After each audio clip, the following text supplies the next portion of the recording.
Assalamualaikum warahmatullahi wabarakatuh.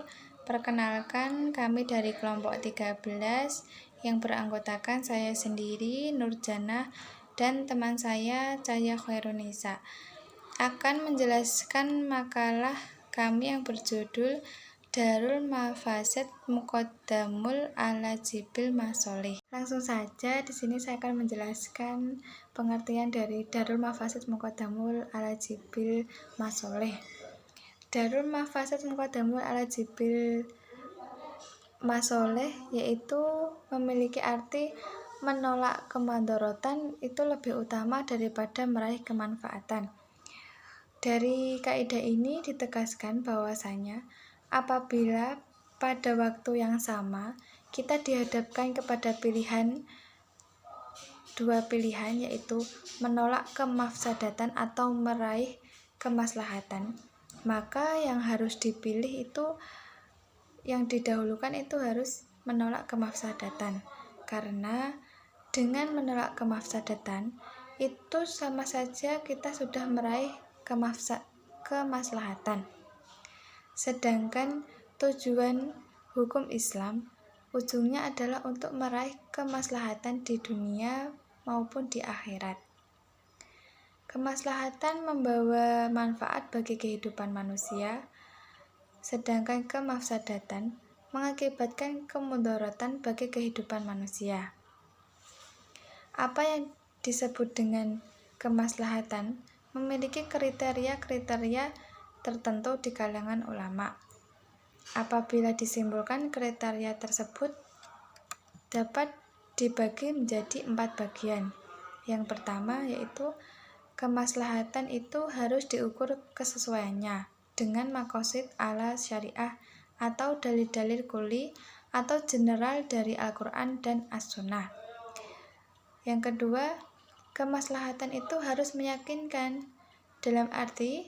Dalam artian ini harus berdasarkan penelitian yang akurat sehingga tidak meragukan lagi untuk dipercayai. Yang ketiga, kemaslahatan itu harus memberikan manfaat kepada bagian besar masyarakat, bukan kepada bagian kecil masyarakat. Yang keempat yaitu kemaslahatan itu memberikan kemudahan. Dalam artian ini bukan mendatangkan kesulitan. Majelis Ulama Indonesia atau MUI dalam Musyawarah Nasional ke-7 tahun 2005 dalam keputusannya nomor 6/MUI/10/2005 memberikan kriteria sebagai berikut.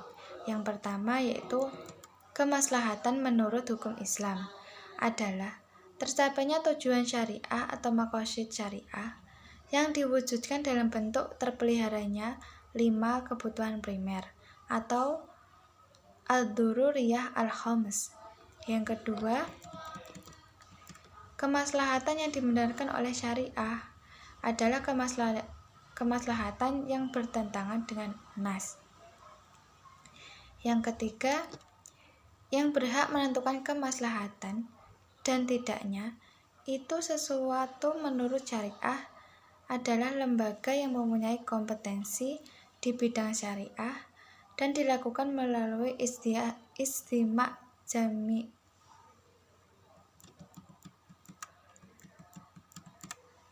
Dalam kehidupan ini, pada umumnya ada campuran antara manfaat dan mandorot. Dalam hal ini pula kita wajib memilih manfaatnya yang lebih besar daripada mandorot atau dosanya. Seperti yang ditegaskan dalam Al-Quran bahwasanya dalam khamar dan judi itu mempunyai manfaat dan mandorot, tetapi mandorotnya atau dosanya lebih besar daripada manfaatnya. Oleh karena itu, khamar dan judi diharamkan oleh syariat Islam.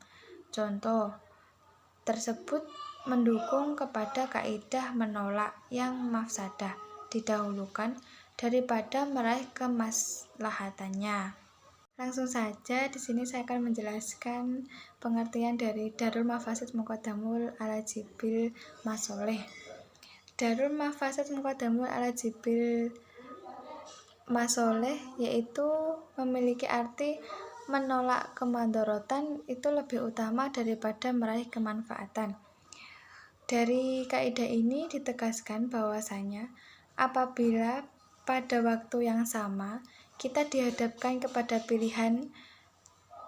dua pilihan yaitu menolak kemafsadatan atau meraih kemaslahatan, maka yang harus dipilih itu yang didahulukan itu harus menolak kemafsadatan, karena dengan menolak kemafsadatan itu sama saja kita sudah meraih kemaslahatan. Sedangkan tujuan hukum Islam ujungnya adalah untuk meraih kemaslahatan di dunia maupun di akhirat. Kemaslahatan membawa manfaat bagi kehidupan manusia, sedangkan kemafsadatan mengakibatkan kemudaratan bagi kehidupan manusia. Apa yang disebut dengan kemaslahatan memiliki kriteria-kriteria tertentu di kalangan ulama. Apabila disimpulkan kriteria tersebut dapat dibagi menjadi 4 bagian. Yang pertama yaitu kemaslahatan itu harus diukur kesesuaiannya dengan maqasid ala syariah atau dalil-dalil kuli atau general dari Al-Quran dan As-Sunnah. Yang kedua, kemaslahatan itu harus meyakinkan. Dalam artian ini harus berdasarkan penelitian yang akurat sehingga tidak meragukan lagi untuk dipercayai. Yang ketiga, kemaslahatan itu harus memberikan manfaat kepada bagian besar masyarakat, bukan kepada bagian kecil masyarakat. Yang keempat yaitu kemaslahatan itu memberikan kemudahan. Dalam artian ini bukan mendatangkan kesulitan. Majelis Ulama Indonesia atau MUI dalam Musyawarah Nasional ke-7 tahun 2005 dalam keputusannya nomor 6/Munas/MUI/10/2005 memberikan kriteria sebagai berikut.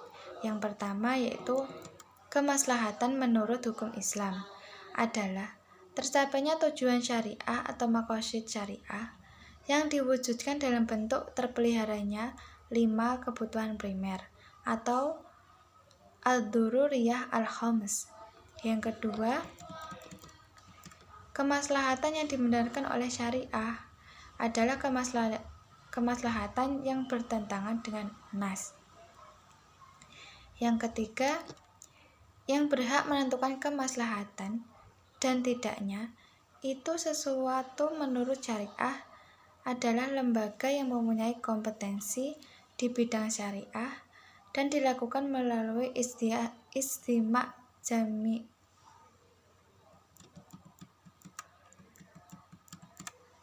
Dalam kehidupan ini pada umumnya ada campuran antara manfaat dan mandorot.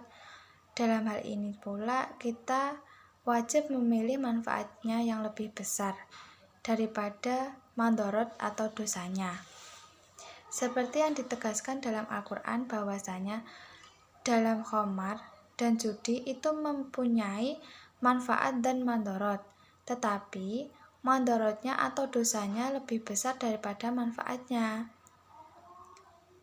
Oleh karena itu, khamar dan judi diharamkan oleh syariat Islam. Contoh tersebut mendukung kepada kaidah menolak yang mafsadah didahulukan daripada meraih kemaslahatannya. Yang selanjutnya yaitu penjelasan kaidah dalil-dalil Al-Quran hadis tentang Darul Mafasid Muqaddamul ala Jibil Masoleh. Kaidah Darul Mafasid Muqaddamul ala Jibil Masoleh, di dalam kaidah tersebut terdapat 2 poin, yaitu poin pertama, Darul Mafasid yang artinya mencegah kerusakan Dan yang poin kedua yaitu jibil al-masoleh, yang berarti mengupayakan kemaslahatan. Ulama usul fikih menurut batasan yang diberikan oleh para ahlinya yaitu ilmu tentang kaidah istinbat atau hukum syariat dari dalil yang tafsili, keberhasilan penggalian hukum dari dalil tafsili, Al-Quran dan As-Sunnah akan sangat ditentukan oleh pengetahuan tentang maksud syara itu sendiri. Yang pertama terdapat dalam surah An-Najm ayat 3-4 yang berisi Allah dan Rasulnya tidak akan memerintahkan sesuatu kecuali apabila mengandung sebuah kemaslahatan murni tanpa ada unsur mafsadat sedikitpun, atau sebuah maslahat besar meskipun ada sedikit mafsadatnya. Dengan demikian pula Allah dan Rasulnya tidak akan melarang sesuatu kecuali apabila mengandung mafsadat murni tanpa ada kemaslahatan sedikitpun, atau sebuah mafsadat besar meskipun sedikit berbalutkan kemaslahatan. Yang kedua yaitu terdapat dalam surat An-Nahl ayat 90 yang berbunyi Innallaha ya'muru bil adli wal ihsani wa ita'i dzil qurba wa yanha 'anil fahsya'i wal munkar wa yabghi ya'idukum la'allakum tadhakkarun, yang artinya sesungguhnya Allah menyuruh kamu berlaku adil dan berbuat kebajikan, memberi bantuan kepada kaum kerabat, dan Dia melarang melakukan perbuatan keji, kemungkaran dan permusuhan. Dia memberikan mengajaran kepadamu agar kamu dapat mengambil pelajarannya. Kesimpulan dari ayat tersebut yaitu Allah memerintahkan dan melarang. Perintahkanlah yang diperintahkan Allah. Semua adalah sesuatu yang mengandung kemaslahatan. Juga perhatikanlah yang dilarang oleh Allah. Semuanya mengandung mafsadat atau kerusakan. Semua perintah serta larangan dalam Al-Quran dan As-Sunnah pun demikian. Tidak ada satupun perintah melainkan pasti mengandung mafsadat. Dan sebaliknya, tidak ada satupun larangan melainkan mengandung mafsadat. Para pakar fikih banyak menerangkan mengenai kemaslahatan. Bahkan sampai ada yang membagi 3 kemaslahatan.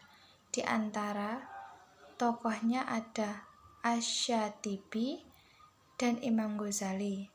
Sejatinya ijtihad akan turut adil ketika seorang mencari dan menimbang perkara yang terdapat di dalamnya maslahat dan mafsadat, keluasan, dan melakukan pemecahan. Ijtihad ini mendapat legalitas yang kuat dari Nabi Muhammad SAW. Selanjutnya akan dijelaskan oleh teman saya yaitu Cahya Khairunisa. Assalamualaikum warahmatullahi wabarakatuh. Saya akan melanjutkan materi dari Mbak Nurjannah yang C tentang contoh penerapan darul mafasid muqaddamul ala jilbil masoleh. Contoh kaidahnya yang pertama adalah umpamanya berkumur-kumur ketika sedang berpuasa, satu segi mengandung kemaslahatan untuk membersihkan mulut, menghindari akan adanya sakit gigi, tetapi di sisi lain mengandung kerusakan yaitu membahayakan atau membatalkan ibadah puasa. Maka berdasarkan kaidah ini, kaidah darul mafasid muqaddamul ala jilbil masoleh, yang terbaik untuk dilakukan adalah tidak berkumur-kumur untuk menghindari dari batalnya puasa. Yang kedua, meresapkan air ke sela-sela rambut saat membasuh kepala dalam bersuci merupakan sesuatu yang disunatkan. Namun makruh dilakukan oleh orang yang sedang ihram karena untuk menjaga agar rambutnya tidak rontok. Dalam buku Ihram karya Sarwat dijelaskan para ulama mengatakan bahwa larangan mencukur berlaku tanpa alat ataupun dengan alat. Jadi meskipun seseorang dengan tangan atau kuku jari misalnya, maka hal ini sudah termasuk larangan. Namun di antara hal-hal yang luar larangan adalah apabila rambut atau bulu terlepas dengan sendirinya alias rontok. Di sini dengan catatan tanpa kesengajaan. Dan memang jenis rambut tersebut atau tertentu bisa dengan mudah mengalami kerontokan. Yang ketiga, diampuni dalam meninggalkan sebagian kewajiban dengan yang lebih rendah tingkat kesukarannya seperti berdiri dalam melaksanakan sholat. Boleh duduk jika undur. Dari Imam bin Husain, ia berkata, aku dulu sakit bawasir. Maka aku bertanya pada Nabi SAW tentang pelaksanaan sholat. Maka beliau bersabda, sholatlah kamu dengan berdiri. Bila kamu tidak bisa, maka sholatlah dengan duduk. Bila kamu tidak bisa, maka sholatlah dengan berbaring. Hadis riwayat Ahmad, Bukhari, Abu Dawud, Tirmidzi, dan Ibnu Majah. Yang kedua tentang berbuka bagi yang undur berpuasa. Serta dalam hal bersuci boleh diganti dengan tayamum apabila tidak ada air. Dan tidak diampuni dalam hal melakukan perbuatan yang dilarang, seperti memilih yang lebih rendah dosanya, terlebih lagi dalam masalah dosa-dosa besar. Terima kasih, itulah penjelasan. Dan tidak diampuni dalam hal melakukan perbuatan yang dilarang, seperti memilih yang lebih rendah dosanya, terlebih lagi dalam masalah dosa-dosa besar. Terima kasih, itulah penjelasan dari kelompok kami, kelompok 13. Kurang lebihnya mohon maaf. Wabillahi taufiq wal hidayah. Wassalamualaikum warahmatullahi wabarakatuh.